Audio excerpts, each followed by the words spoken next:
Attention shoppers, please hide at the back of the store immediately. Attention shoppers, came a male voice over the intercom. Please move to the back of the store immediately. The back of the store? I whispered to Daniel, don't they mean the front of the store? To pay for our stuff? It was 8:50 p.m., 10 minutes till closing time. We brought our 2 kids out on this late night Walmart excursion in the hopes of burning off some energy. Instead, they'd just thrown tantrums for new Legos and Hot Wheels. It was a disaster, but apparently, the disaster was just beginning. Please move to the back of the store immediately, the voice repeated overhead. This is not a drill. I glanced around, but the other shoppers were just as confused as I was. An old lady looked up at the ceiling, scrunching her face. What the hell? A dark-haired woman asked her boyfriend, pushing a cart full of garden supplies. Didn't you hear? An older man said, leaning over his cart of bottled water and canned food. We're in a tornado watch. 1 touchdown in Sourville. A tornado? It was definitely storming outside. I'd seen the black clouds roll in from the east earlier, but it didn't look that bad. Do not stay out in the open. I repeat, do not stay out in the open. There was a pause. Then, an explosion of sound, as everyone began to mobilize. Carts rolling, panicked voices, feet slapping on the floor. No, this can't be happening. I hurried down the toy aisle, Tucker in my arms, Daniel and Jackson following me. 3 zigzaggy turns, and then we were in the electronics area. I glanced at the TVs on the wall, and pictured the 4 of us, crushed underneath them. Stay away from windows and doors, the voice continued on the loudspeaker, and do not attempt to exit the store. Is it safe here? Daniel shook his head. Big open areas aren't good. I'm going to check in back, see if there's a break room or something. You stay here, okay? I nodded, arms shaking. I sat down on the ground between 2 shelves of video games. Tucker sucked on a bottle in my arms while Jackson began to giggle. Is the tornado going to hit the store, and everything will fly around, real fast? He asked with a big stupid grin on his face. I don't know. A tornado. A real-life tornado, like you see in the movies, plowing through our town. It was so unfathomable. We were New York natives, transplanted here to Indiana only 6 months ago. I'd never been in a tornado watch my entire life. Daniel jogged back into view. Everything's locked up, he said, as he joined me on the floor. But listen, Fairview's a big town. The chances that it'll hit this Walmart, I think we'll be okay. I never should have brought us here. You didn't know. None of us did. He wrapped his arm around me. They should have warned us. Like an emergency alert on our phones. Or a tornado siren, or something. The voice overhead rang out again through the store. Do not stay out in the open. Do not make yourself visible. That includes security cameras. Please move to a spot that is not visible to any cameras. I frowned. What does that have to do with tornadoes? A feeling of unease in the pit of my stomach. I glanced up and saw several black globes descending from the ceiling, hiding the cameras within. I guess we should listen to them and get out of sight, I whispered. I grabbed Jackson's hand. Daniel picked up Tucker, and we jogged out into the center aisle. The store was an eerie sight. Abandoned shopping carts, askew in the aisle, full of everything from pies to batteries to plants. Footsteps echoed around the store from people unseen, as they found their new hiding places. We dodged a shopping cart full of soda, ran through kitchenwares, and then stopped in the Easter decoration aisle. There was a camera in the central corridor, but as long as we stayed in the middle of Easter aisle, we'd be invisible. The 4 of us crouched on the floor, next to some demented-looking Easter bunnies. I'm hungry, Jackson whined. Shh, Mommy. I grabbed a bag of colorful chocolate eggs and ripped it open. Here, candy. Happy? I whispered, thrusting them into his hands. Then I leaned back against the metal shelves, panting, but I didn't have long to rest.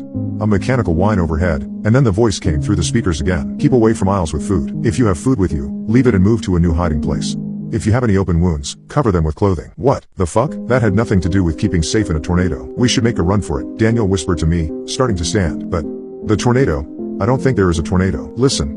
Do you hear any wind? I listened, but all I heard was silence.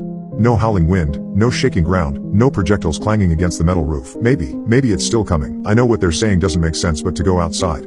We need to get out of here. Now. He grabbed Jackson's hand as he held Tucker in his arms. Come on, Daniel. I don't think that's a good idea, I whispered. But the next words from the intercom changed my mind. Assume a fetal position and place your hands on your head. Close your eyes and do not open them for any reason. Let's go. We broke into a sprint and ran down the central aisle. Cameras be damned. The front door appeared in front of us, a little black rectangle looming in the distance. And as we got closer, I saw Daniel was right. There was a tree at the border of the parking lot, under a street lamp. It was perfectly still. We continued running, past the clothing area, past the snacks lined up at the checkout lines.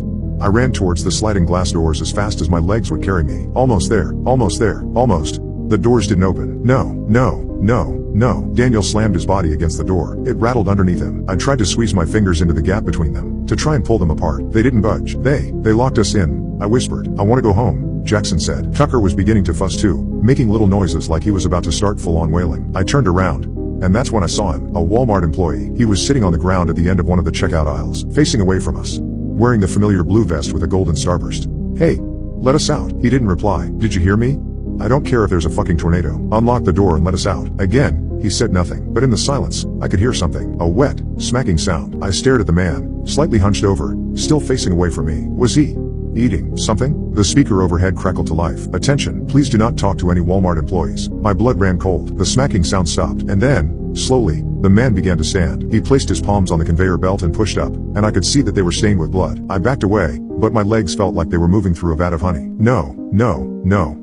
Fingers locked around my arm and yanked. Come on, Daniel shouted. I sprinted after him, deeper into the store. Tucker stared at me over his shoulder, and Jackson ran as fast as his little feet would take him. I was vaguely aware of the slap slap slap sound behind me, but I didn't dare look back. Daniel ran into the clothing area and I swayed, dodging circular racks of t-shirts and wooden displays of baby clothes. He skidded to a stop and ducked into the dressing room area. In here, he whispered, motioning at one of the rooms. We piled inside and locked the door. Daddy, Jackson started. You listen to me very carefully, I said, crouching to his level. You have to be absolutely silent. Do not say a word, okay? Jackson looked at me, then Daniel, then he nodded and sat down on the floor. I'm going to try to call 911, Daniel whispered, transferring Tucker to me and pulling out his phone. He tapped at the screen, then frowned. What? We don't seem to have any service. I don't. Thump. I grabbed Jackson and pulled him away from the door. The four of us huddled in the corner. I held my breath. Thump. Under the gap of the dressing room door, men's feet in black shoes. They slowly took a step forward, deeper into the dressing room. Don't move, I whispered, holding Jackson. The man took another step. Don't make a sound. Don't move. Don't. Tucker let out a soft cry. The man stopped. His feet turned, pointing at us. No, no, no, no. Tucker let out another cry, louder this time. My nails dug into Daniel's hand. No. A hand appeared. It slowly pressed against the floor, stained with blood. And then his knees appeared, as he lowered himself down to the gap. No. Could he fit under?